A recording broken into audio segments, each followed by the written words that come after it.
नमस्कार स्टूडेंट, आज की आपकी इस क्लास में आप सभी का स्वागत है।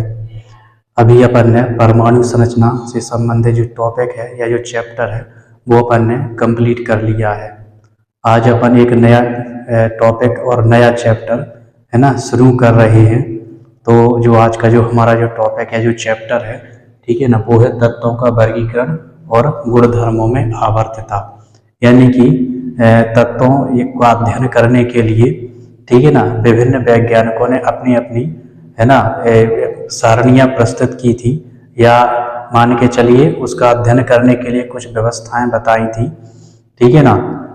तो अपन क्रम बाई क्रम है ना उन व्यवस्थाओं को उनको पढ़ेंगे अपन, ठीक है ना। तो किस तरीके से अपन है ना वैज्ञानिकों ने तत्वों का अध्ययन करने के लिए उनका वर्गीकरण किया था, ठीक है ना। तो इसमें सबसे पहले जो प्रयास किया था वो किया था डोबे राइनर ने। एक वैज्ञानिक थे डोबे राइनर, जिन्होंने तत्वों के तीन तीन समूह बनाए थे, जिनको त्रिक नियम या मान चलो ट्राइड कहते हैं, ठीक है ना। तो उन्होंने ये बताया था कि जैसे ही जो तीन है ना तत्व होते हैं, यदि पहले और तीसरे है ना उसको द्रव्यमान को जोड़ दिया जाए और उसका आधा कर दिया जाए, तो जो बीच वाला तत्व होता है उसका परमाणु द्रव्यमान आ जाता है। इससे यह पता चलता है कि जो इन्होंने जो अपना त्रिक दिया था, ठीक है ना, या तत्वों को है ना अध्ययन करने के लिए जो व्यवस्था दी थी वो परमाणु भारों के आधार पे थी, ठीक है ना। इसके बाद फिर न्यूलैंड का अष्टक नियम आता है ना, जिन्होंने संगीत के जो है ना 7 अक्षर होते हैं, है ना, उसके आधार पर उन्होंने अपना नियम प्रस्तुत किया था, है ना, जैसे न्यूलैंड का अष्टक नियम कहते हैं।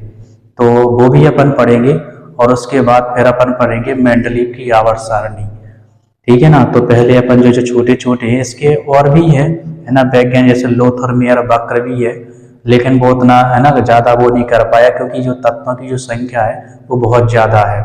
उस समय पे कम थी, ठीक है ना, लेकिन बाद के आज जो वर्तमान में जो तत्व हैं वो 118 तत्व हैं, ठीक है ना। तो इसने सारे तत्वों को है ना जो पुरानी जो व्यवस्थाएं दी गई उसके अनुसार उनका अध्ययन करना है ना उचित नहीं है, या मान के चलो उतना उतने का अपन अध्ययन नहीं कर सकते हैं, है ना। तो इसके लिए मेंडलीव की आवर्त सारणी आई, ठीक है ना। मेंडलीव के समय पे भी कुछ बहुत सारे ऐसे तत्व थे, है ना, जिनकी खोज उस समय पे नहीं हुई थी, ठीक है ना। लेकिन मेंडलीव ने अपनी आवर्त सारणी में कुछ रिक्त स्थान छोड़ दिए थे, और उन्होंने बताया था कि जो इनकी खोज है वो भविष्य में की जाएगी, ठीक है ना। तो आज जितनी भी उसमें जगह खाली थी वो भर दी गई है, ठीक है ना। और इसके अलावा जो लास्ट वाला जो ग्रुप होता है 18वां, है ना ग्रुप, या शून्य समूह बोलते हैं जिसको, ठीक है ना, तो उसमें उसके लिए भी उनमें उसमें कोई स्थान नहीं था। लेकिन जैसे ही उसकी खोज हुई, ठीक है ना, तो उसको उसमें व्यवस्थित किया गया। उसके बाद फिर मोसले ने आधुनिक आवर्त सारणी प्रस्तुत की, है ना, और उसी आधुनिक सारणी को अपन है ना अध्ययन के रूप में लेते हैं, और उसी के आधार पर अपन उसका अध्ययन करते हैं। तो सबसे पहले अपन है ना जो ड्रोबे नाइरन का त्रिक है, ठीक है, उसके बारे में अपन चर्चा कर लेते हैं, ठीक है ना। तो जो पहला व्यवस्था दी गई थी वो है डोबे राइनर का त्रिक। डोबे राइनर डोबे राइनर का त्रिक। डोबे राइनर का त्रिक इन्होंने बताया था। ये जो सिद्धांत है सन 1829 में सन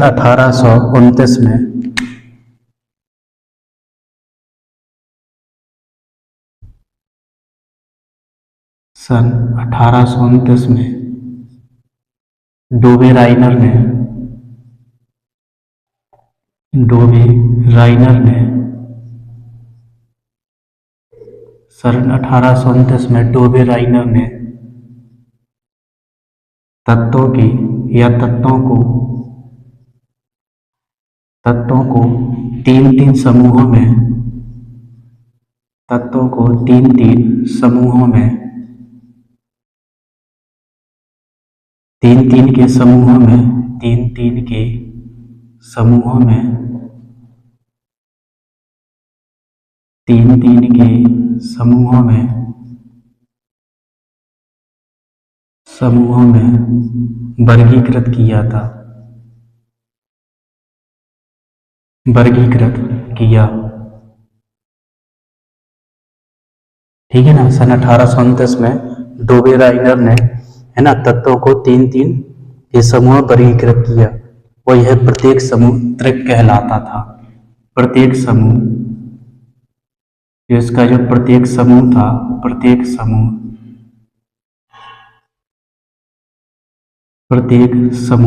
त्रिक कहलाता था। प्रत्येक समूह त्रिक कहलाता था।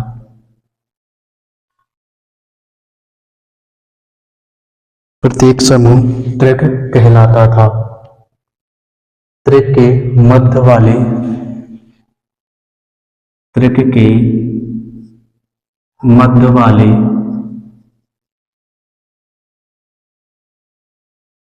त्रिक के मध्य वाले तत्व का, त्रिक के मध्य वाले तत्व का परमाणु द्रव्यमान, परमाणु द्रव्यमान, मध्य वाले तत्व का परमाणु द्रव्यमान अन्य दो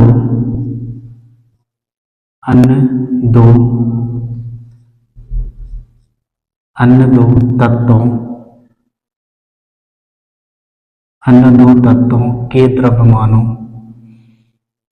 अन्य दो तत्वों के द्रव्यमानों,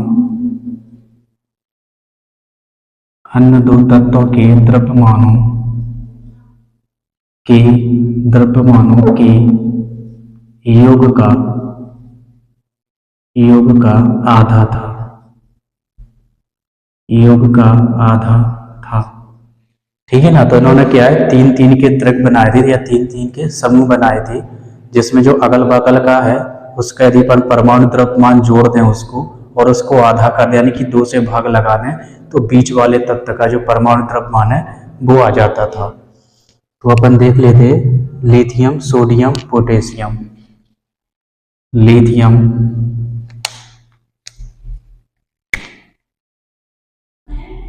लिथियम, सोडियम, यहाँ पे पोटेशियम। तो लिथियम का 3 होता है, लिथियम का जो द्रव्यमान है वो 7 होता है।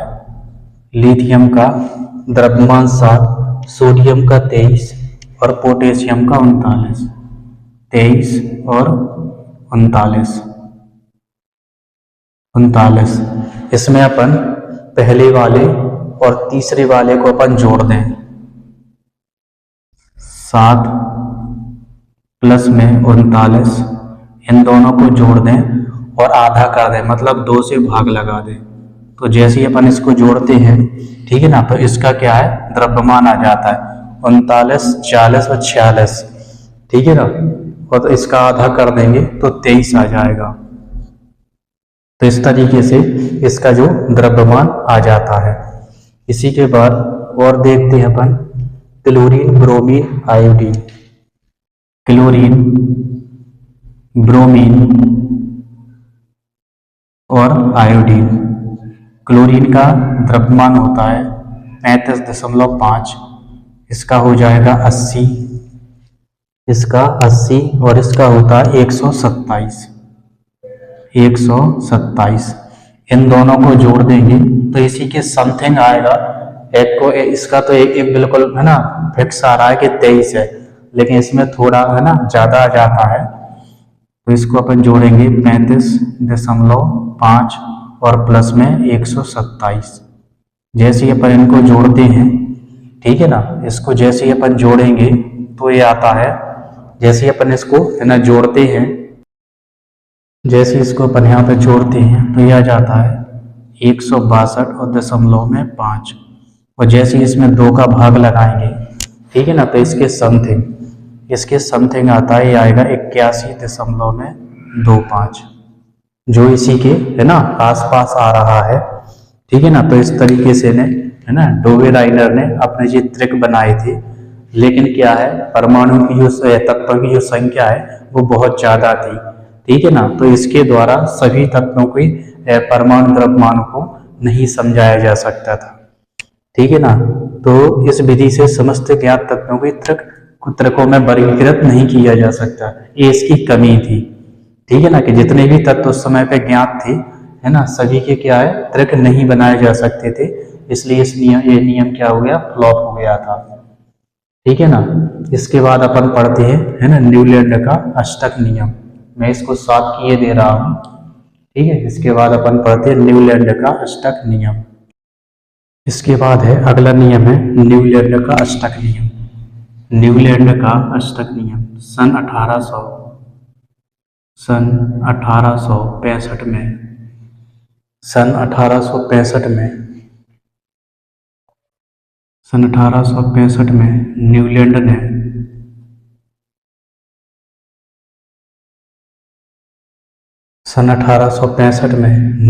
ने तत्वों को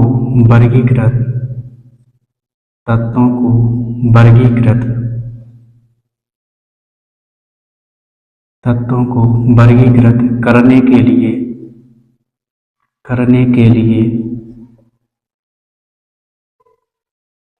लिए एक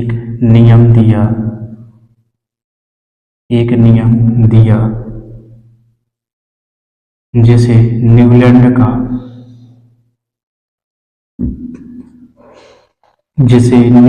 का अष्टक नियम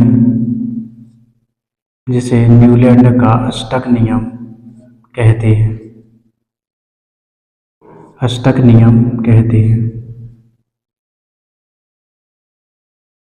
जिसे न्यूलैंड का अष्टक नियम कहते हैं। इस नियम के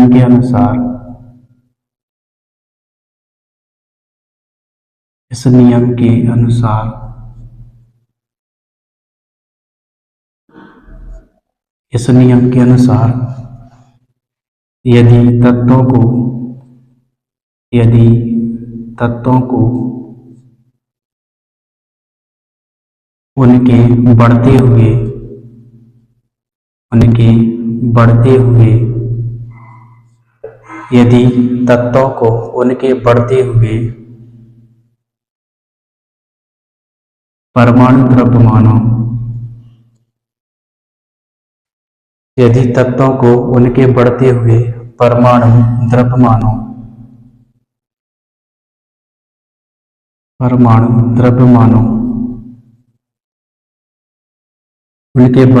परमाणु द्रव्यमानों के क्रम में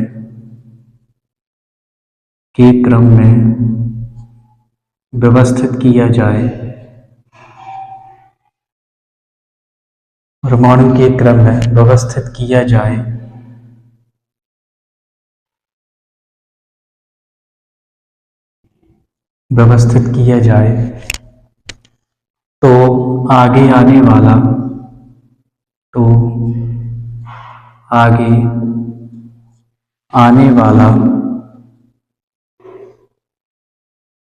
तो आगे आने वाला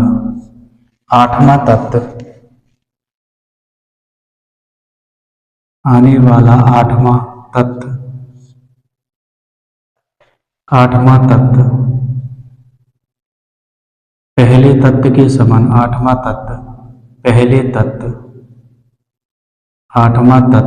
पहले तत्व के समान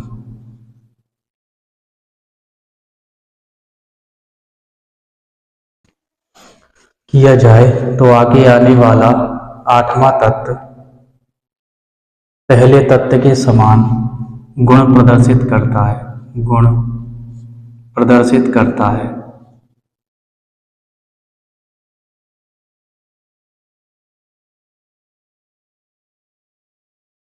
गुण प्रदर्शित करता है।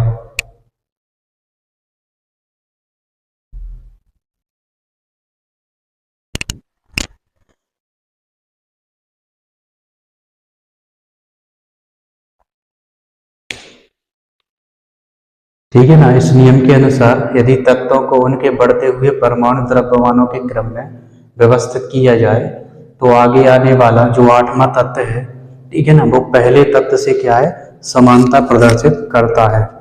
जैसा कि जैसा कि संगीत के जैसा कि संगीत के 7 स्वरों संगीत के 7 स्वरों जैसा कि संगीत के 7 स्वरों के बाद आने वाला आने वाला आने वाला 8वां आने वाला 8वां अक्षर जैसा कि संगीत के 7 स्वरों जैसा कि संगीत के 7 स्वरों के बाद आने वाला 8वां अक्षर पहले अक्षर के पहले अक्षर के समान होता है पहले अक्षर के समान होता है पहले अक्षर के समान होता है। तो अपन इसको लिखेंगे सारे गामा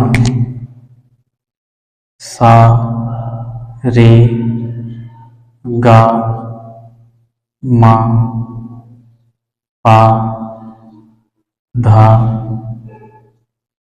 नी 1 2 3 4 5 6 7 ठीक है ना। सारे गामा पा धा नी सारे गामा पा धा नी ये 7 अक्षर होते हैं और नी के बाद फिर से सा आ जाता है ठीक है ना। तो नी के बाद क्या आ जाता है फिर से सा आ जाता है।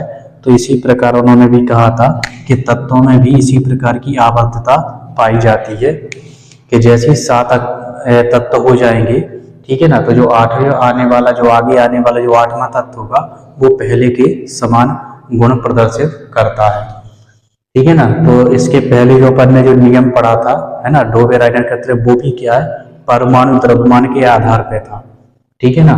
और ये वाला भी क्या है परमाणु द्रव्यमान के आधार पर ही है।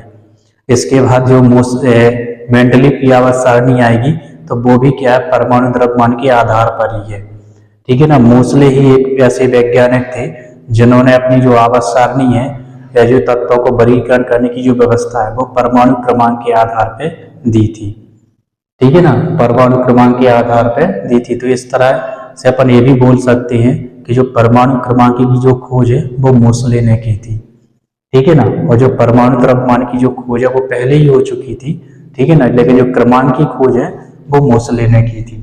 इसमें अपन तत्व देख लेते हैं लिथियम बेरिलियम। इसमें जो तत्व आ जाएंगे वो आएगा lithium beryllium boron carbon nitrogen oxygen और फ्लोरीन ठीक है ना। इसी प्रकार इसमें और आगे आ जाएंगे सोडियम मैग्नीशियम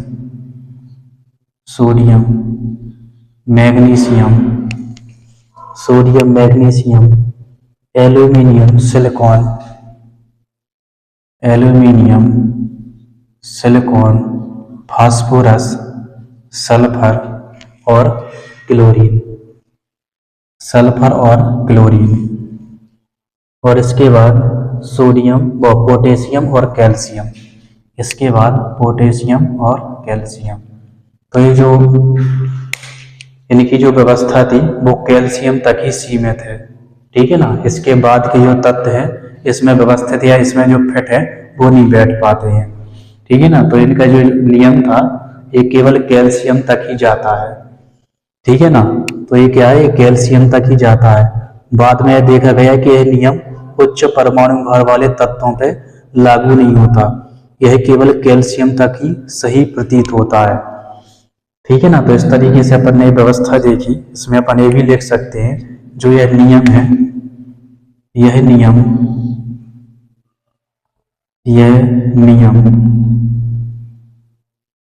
कैल्शियम तक ही सही प्रतीत होता है सही प्रतीत होता है कैल्शियम तक ही सही प्रतीत होता है, लेकिन जैसे इनके परमाणु द्रव्यमान बढ़ते हैं, ठीक है ना, तो उसके लिए काम में नहीं आता है, ठीक है ना।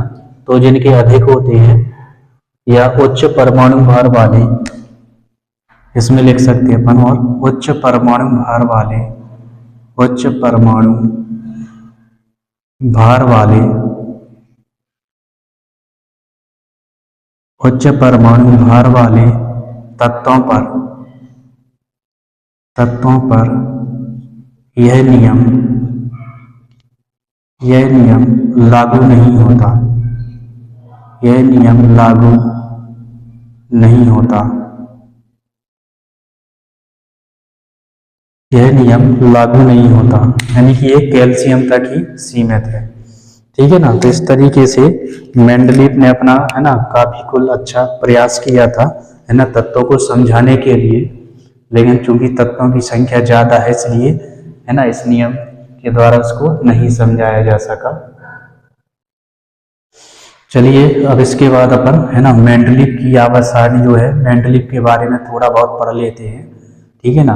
और उसके बाद जो उसकी जो डिटेल है ना, तो जो मेंडलीव का है वो 1-2 दिन, है ना, चलने वाला है, क्योंकि, है ना, उसकी जो सारणी है ना, उसके अपन गुण भी पढ़ेंगे और भी बहुत सारी चीजें हैं, ठीक है ना। तो मेंडलीव के बारे में 1-2 दिन ही, है ना, चलेगा, और उसके बाद फिर अपन मोसले की पढ़ेंगे, ठीक है ना। इसके बाद अपन मेंडलीव की, है ना, आवर्त सारणी पढ़ते हैं। तो तत्वों को वर्गीकृत, है ना, करने से पहले मेंडलीव ने एक नियम दिया था, जिसे मेंडलीव का आवर्त नियम कहते हैं। तो सबसे पहले अपन, है ना, मेंडलीव का जो आवर्त नियम है उसको देख लेते हैं। मेंडलीव का आवर्त नियम, मेंडलीव का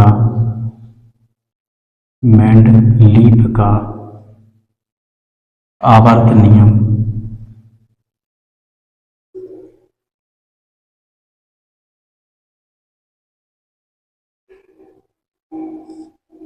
मेंडलीव का आवर्त नियम, ठीक है ना, सन 1869 में, सन 1869 में, सन 1869 में मेंडलीव ने, सन 1869 में मेंडलीव ने तत्वों को वर्गीकृत, तत्वों को वर्गीकृत करने के लिए,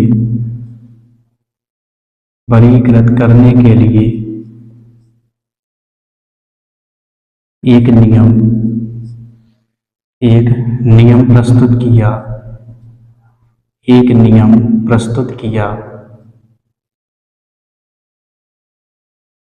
एक नियम प्रस्तुत किया, जिसे मेंडलीव का, जिसे मेंडलीव का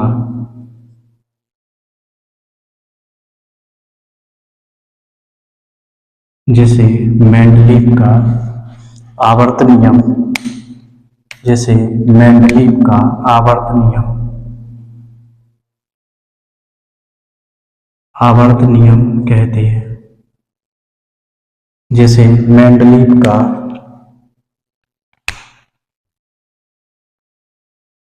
आवर्त नियम कहते हैं। मेंडलीव का आवर्त नियम कहते हैं। इस नियम के अनुसार, इस नियम के अनुसार, इस नियम के अनुसार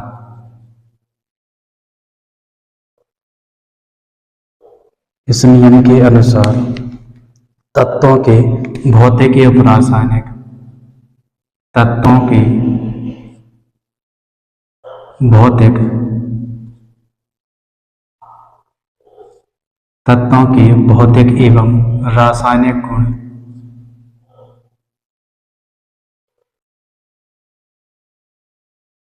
तत्वों के भौतिक एवं रासायनिक गुण, उनके परमाणु भारों के, उनके परमाणु भारों के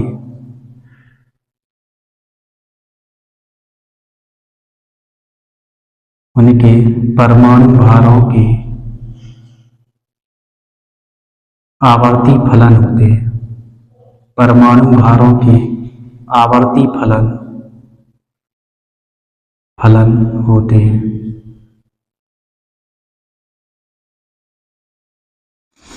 तत्वों के भौतिक एवं रासायनिक गुण उनके परमाणु भारों के आवर्ती फलन होते हैं। इसे मेंडलीव का आवर्त नियम कहते हैं, जो कि अधिकांशतः परीक्षाओं में है ना पूछा जाता है। और हो सकता है कि छात्र इसमें भ्रमित भी हो जाते होंगे, क्योंकि केवल इसी प्रकार का मोसले का भी नियम है, बस उसमें केवल इतना अंतर है कि इसमें इन्होंने परमाणु भार लिखा है या द्रव्यमान, है ना, परमाणु द्रव्यमान बोल सकते, और उन्होंने इसी के स्थान पर परमाणु क्रमांक लिख दिया। यानी कि उनकी जो आवर्त सारणी है वो परमाणु क्रमांक पर आधारित है, और इनकी जो आवर्त सारणी है वो परमाणु द्रव्यमानों पर आधारित है। ठीक है ना। तो तत्वों के भौतिक एवं रासायनिक गुण उनके परमाणु भारों के आवर्ती फलन होते हैं। इसका मतलब ये है कि जैसे जैसे इसमें तत्व है ना आगे जाएंगे, ठीक है ना, तो आगे आने के बाद इनमें क्या है, क्रमिकता, यानी कि गुणों में जो समानता है वो दिखने लगती है। ठीक है ना। तो इसका जो मतलब है, तत्वों को उनके बढ़ते हुए परमाणु भारों के क्रम में जैसे अपन उसको व्यवस्थित करते हैं, ठीक है ना, तो जो समान गुण वाले जो तत्व होते हैं, ठीक है ना, उनमें क्रमिक क्या है, समानता आना शुरू हो जाती है ना। इसी को अपन आवर्ती फलन या तत्वों के है ना आवर्ती फलन बोलते हैं। और इस प्रकार का जो वर्गीकरण है वो आवर्ती वर्गीकरण कहलाता है। ठीक है ना। तत्वों का जो वर्गीकरण है, इस प्रकार का जो वर्गीकरण वो आवर्ती वर्गीकरण कहलाता है। इसके बाद मेंडलीव की जो आवर्त सारणी है उसका कुछ अपन विवरण देख लेते हैं, और उसके बाद है ना मेंडलीव की आवर्त सारणी के गुण भी अपन देखेंगे। तो यहाँ पे कुछ विवरण के तौर पर है ना अपन इसमें लिखेंगे मेंडलीव की आवर्त सारणी का विवरण। ठीक है ना। तो जो मेंडलीव की जो आवर्त सारणी थी, ठीक है ना, तो इसका अपन कुछ विवरण देख लेते हैं मेंडलीव की आवर्त सारणी की। तो मेंडलीव की जो आवर्त सारणी है, ठीक है ना, तो इनकी आवर्त सारणी इनकी आवर्त सारणी इनकी आवर्त सारणी में इनकी आवर्त सारणी में 8 ऊर्ध्वाधर स्तंभ थे। 8 ऊर्ध्वाधर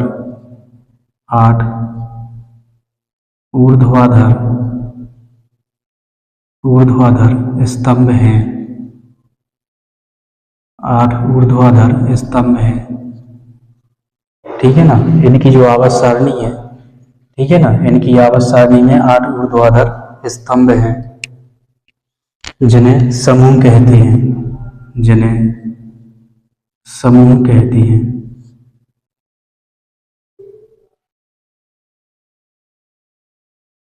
जिन्हें समूह कहते हैं। जिन्हें समूह कहते हैं। 8वें समूह के अतिरिक्त जो 8वां समूह है, इस 8वें समूह के अतिरिक्त 8वें समूह के अतिरिक्त 8वें समूह के अतिरिक्त 8वें समूह के अतिरिक्त बाकी सभी समूहों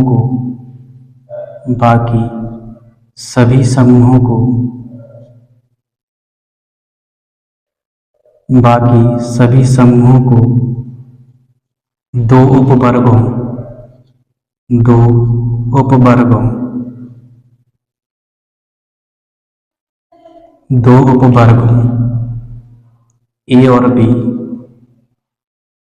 ए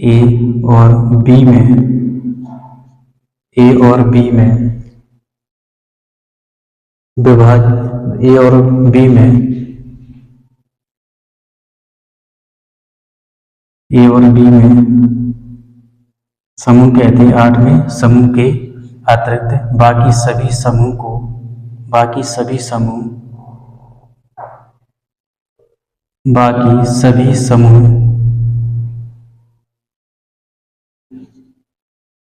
2 उपवर्गों ए और बी में विभाजित रहते हैं, ए और बी में विभाजित रहते हैं, ए और बी में विभाजित रहते हैं।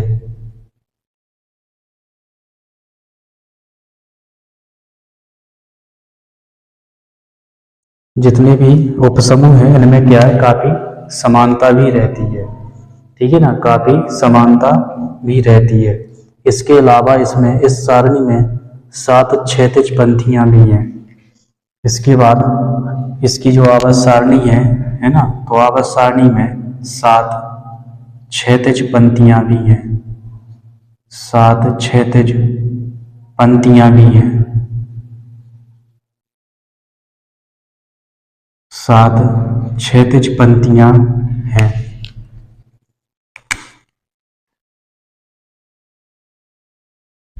क्षैतिज पंक्तियां हैं जिन्हें हम आवर्त कहते हैं, जिन्हें आवर्त कहते हैं, जिन्हें आवर्त कहते हैं। इसके अलावा इन्होंने अपनी आवर्त सारणी में कुछ रिक्त स्थान भी है ना छोड़ दिए थे। इसके अलावा इन्होंने अपनी आवर्त सारणी में कुछ रिक्त स्थान भी छोड़ दिए थे और उनको उसी समय पे बता दिया था कि आगे है ना समय में इनकी खोज की जाएगी। तो यहाँ पे भी इसको भी अपन है ना लिख सकते हैं कि इन्होंने अपनी आवर्त सारणी में, अपनी आवर्त सारणी में, इन्होंने अपनी आवर्त सारणी में कुछ रिक्त स्थान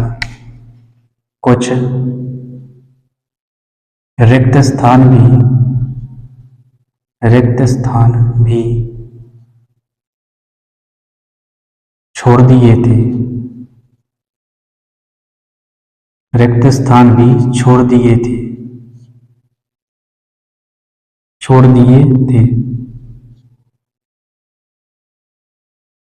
और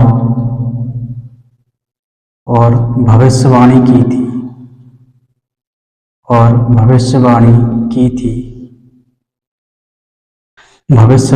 या भविष्य है ना वाणी की थी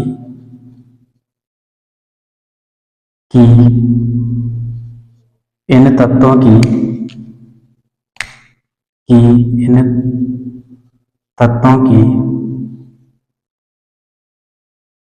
भविष्य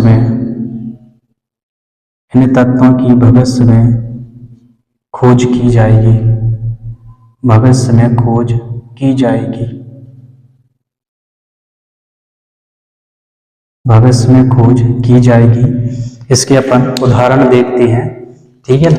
इसके अपन कुछ उदाहरण देखते हैं कैसे उन्होंने कौन से स्थान छोड़े थे, ठीक है ना, और उस समय पे उन्होंने कौन से नाम दिए थे और वर्तमान नाम उनके क्या है। इसमें जो पहला जो तत्व है एका एल्यूमिनियम, इसमें जो पहला है एका एल्यूमिनियम, एका एल्यूमिनियम,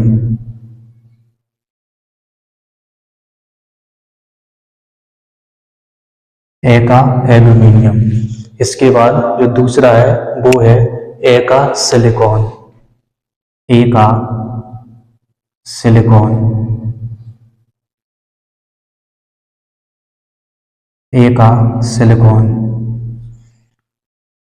एका एल्यूमिनियम को आज के समय में अपन गैलियम कहते हैं, एका एल्यूमिनियम को आज के समय में अपन गैलियम कहते हैं और एका सिलिकॉन को जर्मेनियम कहते हैं। तो इसको अपन गैलियम कहते हैं, गैलियम, ये गैलियम है। और इसके ठीक बाद इसमें ये है जर्मेनियम, जर्मेनियम, इसको अपन जर्मेनियम कहते हैं।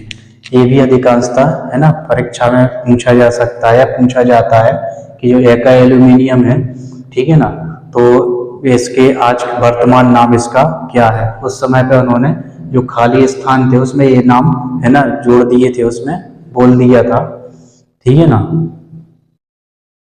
इसके बाद है ना मेंडलीव की इसके बाद अब आते हैं अपन मेंडलीव की आवर्त सारणी के गुण, ठीक है ना, और उपयोगिता। तो वो अपन है ना अगले वीडियो में पढ़ेंगे। तो आज तक की जो वीडियो है उसके में बस इतना ही, ठीक है ना। और इसी तरह आप हंसते रहिए, खेलते रहिए, मुस्कुराते रहिए। यदि वीडियो अच्छा लगे तो अपने दोस्तों के साथ जरूर शेयर कीजिए। नमस्कार।